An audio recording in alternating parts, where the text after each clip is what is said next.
Open everyone's shut.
station house is probably the center of social life of the region. We know that Gamble's mother and sister came from Tallahassee to visit from time to time, filling the role of the woman of the house and performing his entertaining. We believe that this was a storage and dressing room. This is where visitors may have kept their trunks and clothing. You also notice there's a good deal of memorabilia here relating to the Confederacy. This mansion was purchased in 1925 through the efforts of the United Daughters of the Confederacy. They purchased the structure and 3 acres of land as a memorial and deeded it to the state the next year. The pictures here on the wall show the disrepair the mansion had fallen into prior to its purchase. The pictures I'm talking about are up here, and that was before we restored it and everything. This room is called the storage room because when visitors came, they would store their clothes in here. When children came, they'd store the children in here.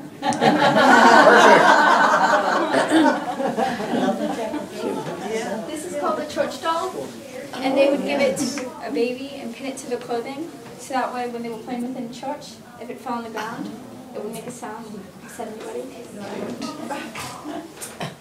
This is a night candle, and the metal in it would reflect the light out, and so that they could see if they had any unwanted guests in the outhouse. Oh dear. This is a courting candle, and when a boy came over to court a girl, he would sit on one end of the couch, the girl would sit on the other, and the chaperone would sit behind them.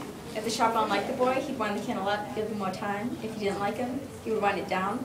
And by the time the flame met the metal, he had to leave, or the big guns came out.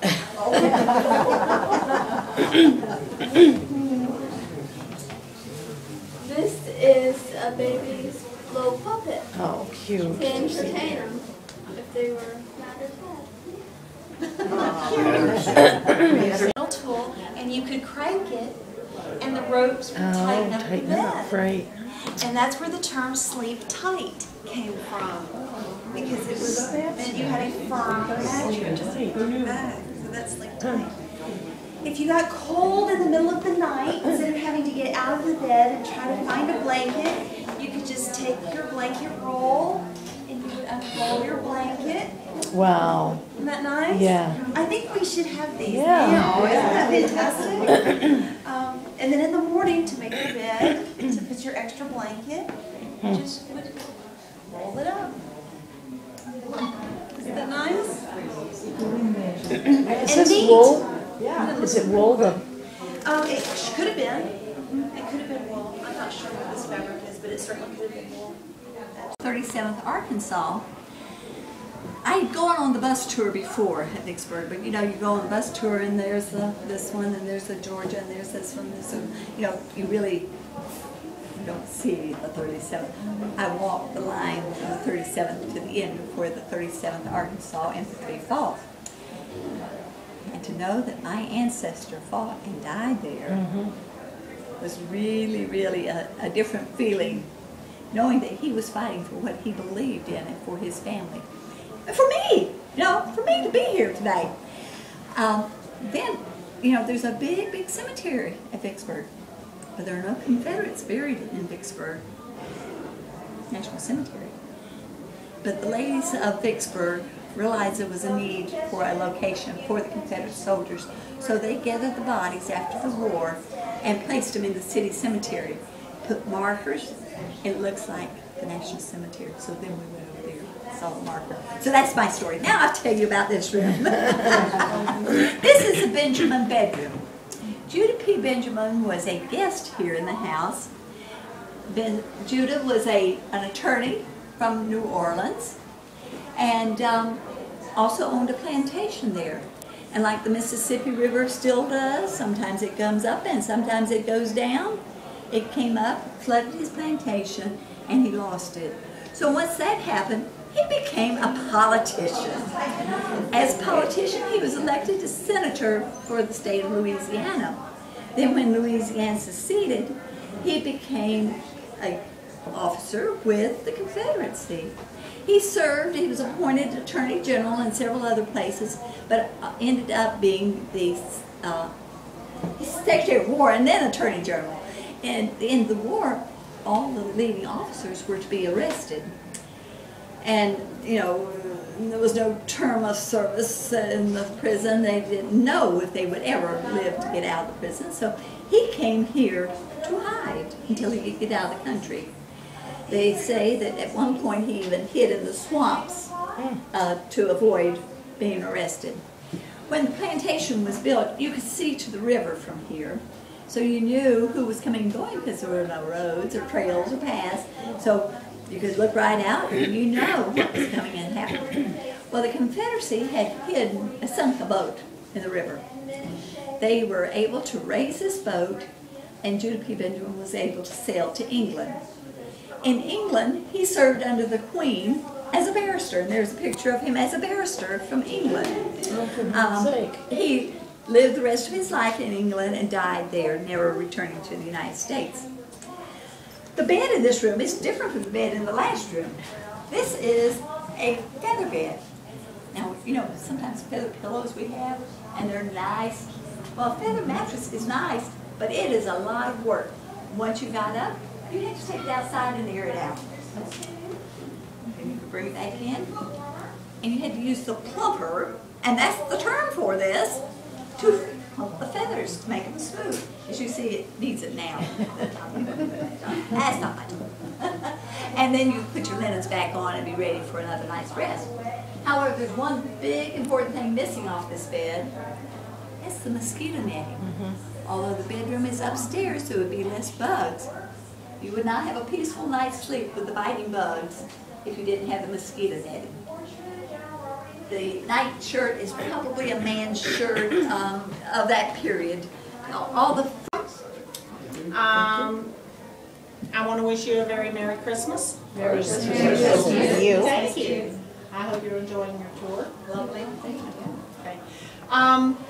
This is the mid-1800s sugar mill plantation of Robert Gamble. In the back was a large sugar mill, and it had numerous outhouses and slave quarters out there because it took a lot. I don't know how many people he had working for him, but and this is the parlor.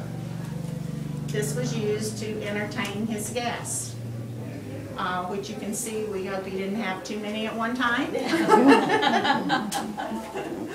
Either that or they were going to be gathered around the piano while the lady at the house played, singing songs.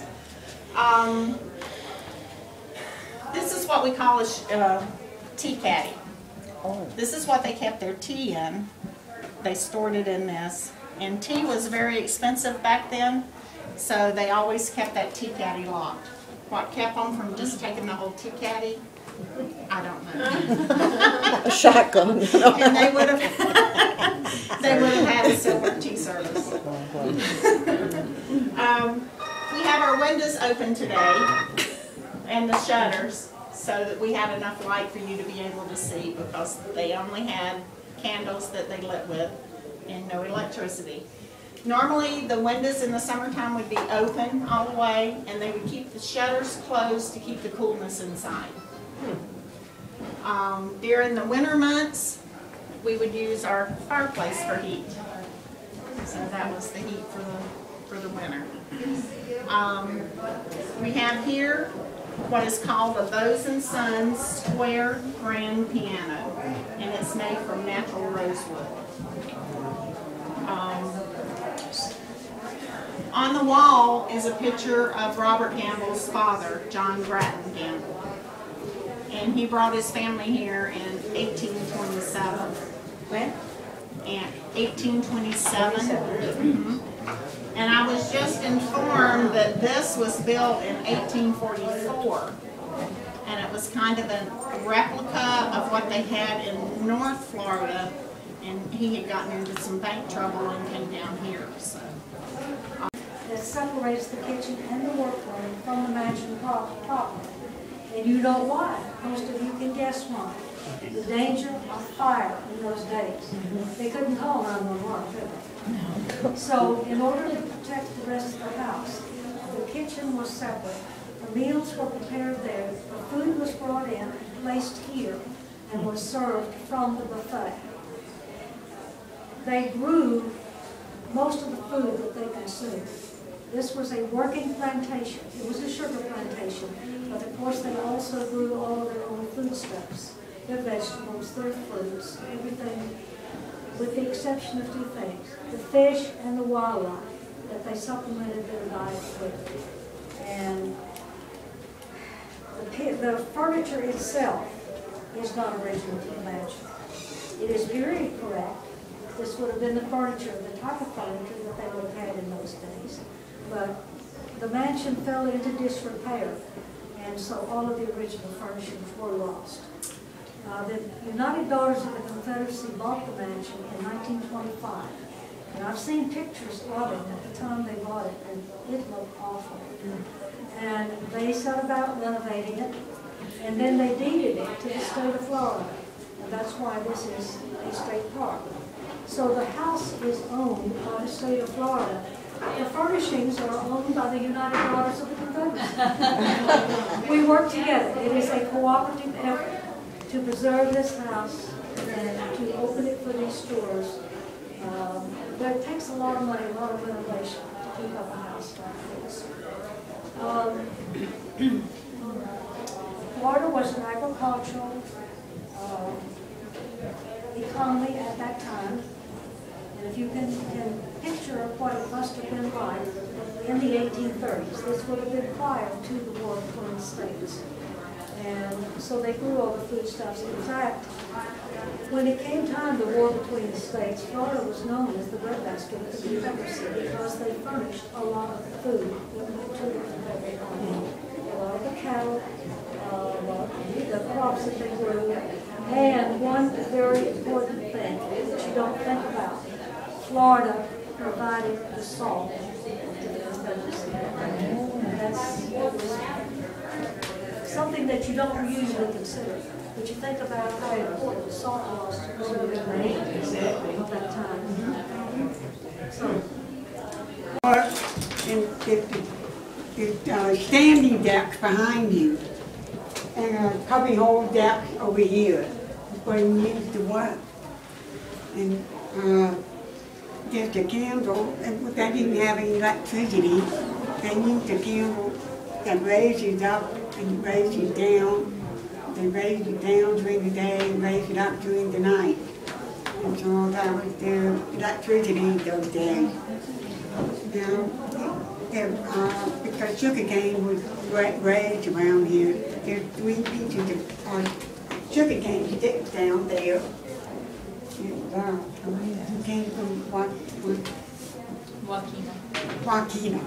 Bobby Gamble came down from Joaquina to buy this land. Behind you is a map of the land that he purchased back around the 1840s. And in order to clear the land, they had to use oxen, which you see the yoke on the floor to help clear the land. It was pretty rugged here. So he bought 3,400 acres of land for $10,000. A lot of money in those days. Are you enjoying your tour so far? Yes. Excellent. We love to hear it when you're enjoying yourself, because that's what we're here for. This is called the workroom. This is where all the work was coordinated to maintain the household, like washing, ironing, candle making, soap making, and sewing. It wasn't physically all done in this room because everything except sewing requires fire. So we're going to be doing a lot of it outside. But instead of telling you how hard we work on the plantation, we thought we'd tell you about our Christmas holiday traditions here on the plantation. Who can tell me what the pineapple represents? Welcome. Welcome. Welcome. Universally known as welcome.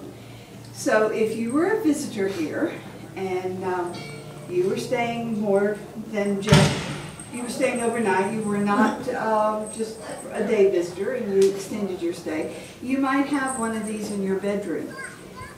After a period of time it might disappear, not because it was eaten, but because it was time for you to leave.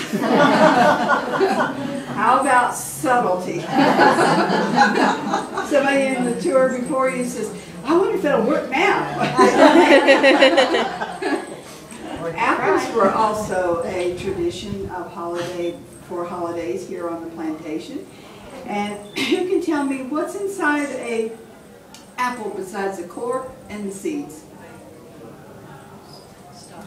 A star. If you cut it just right, you can see a star. Well, after Christmas Eve dinner was over, the head of the household would find the nicest, largest, plumpest apple and cut it horizontally.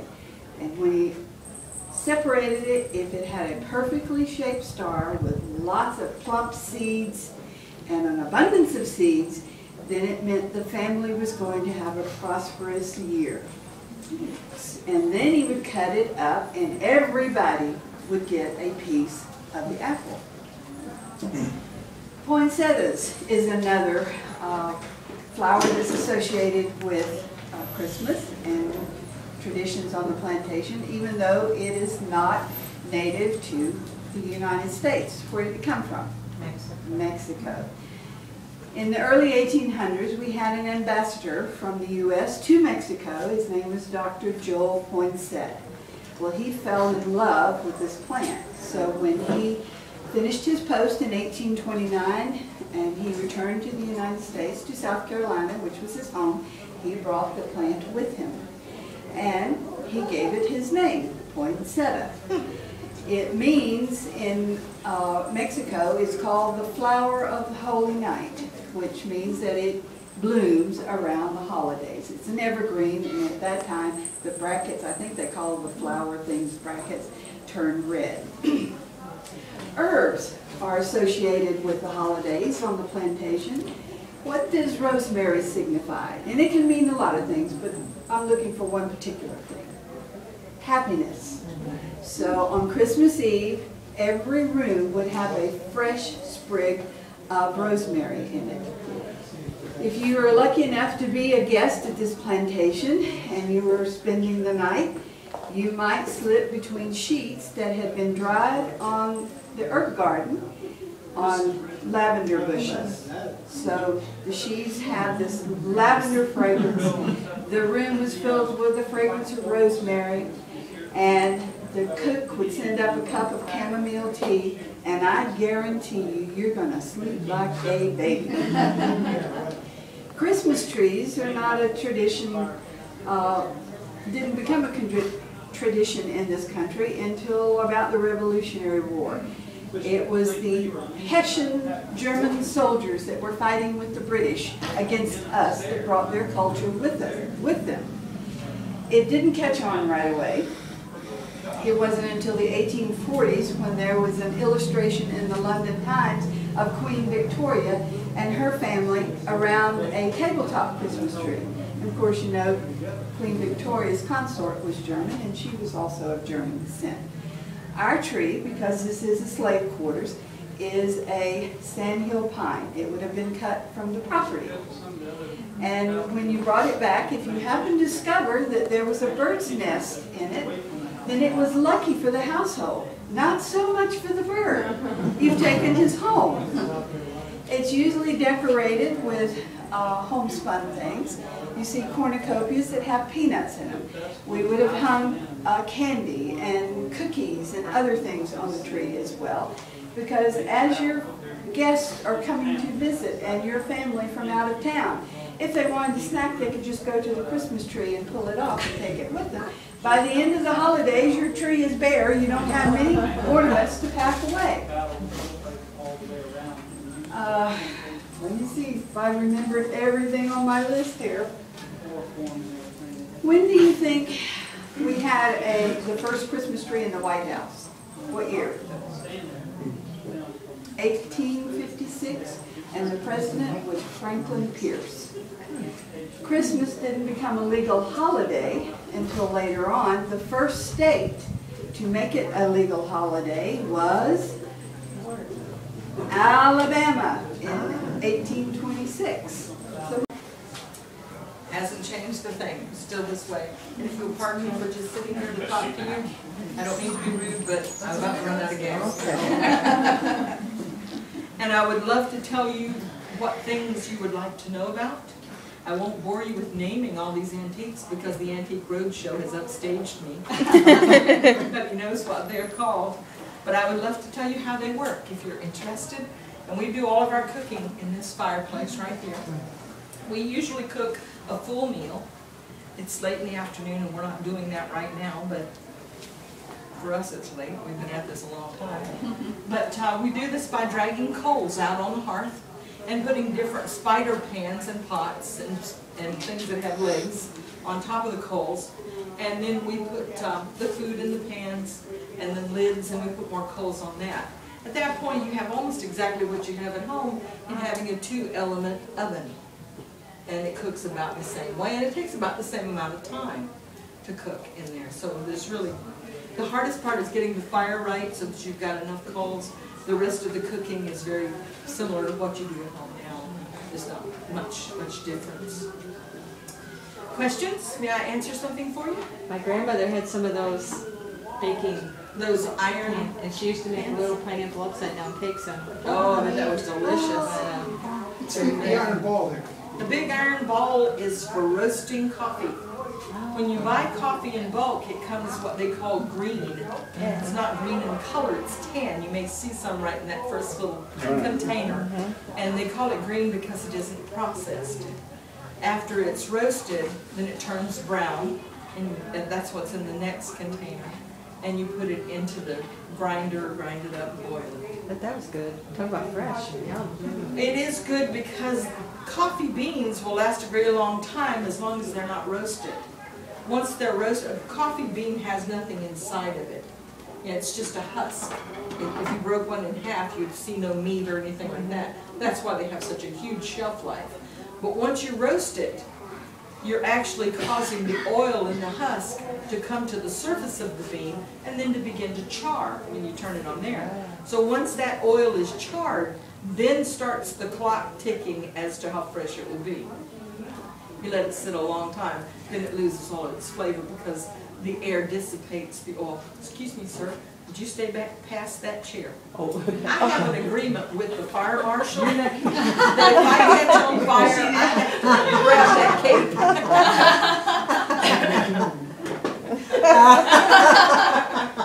And I'll tell you the reasoning for that. Cotton skirts are wonderful wicks. And when you've got coals pulled out on the floor and you pass them with these skirts, you can become a lantern quick.